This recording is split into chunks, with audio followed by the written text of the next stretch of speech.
All across the district, grades K-5, we've adopted a new language arts program called Amplify CKLA. We're always trying to come up with ways to excite the students so that the experiences that we provide them through CKLA are really memorable. When we were studying about the Middle Ages, we decided that it would be really cool to decorate our fourth grade neighborhoods like castles, and we learned a lot about all different people in the Middle Ages, so serfs and monks and nuns and lords and ladies, and that kind of led our kids to be like, it would be so cool if we could have dress as these people, have a medieval day. With the help of all of our fourth grade teachers and Stacy Caruso, we reached out to the UA Ed Foundation, as well as our Barrington PTO, and we were able to create some really memorable experiences for the kids. Everybody got to dress up and go to different stations and learn hands-on about stuff they did in medieval times and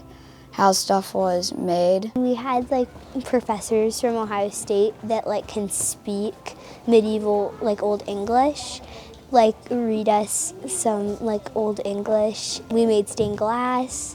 We made letters that they made back in medieval times. Our kids have taken it so much further and interested more than I would have ever thought. I kind of helped the students feel like they were really immersed in it after they had learned all of the information about the Middle Ages. We still did learning, but it was more the fun side of learning. It's more fun than an average day of reading and writing, but also you're learning at the same time, and so it gives you a different perspective of how learning can impact you.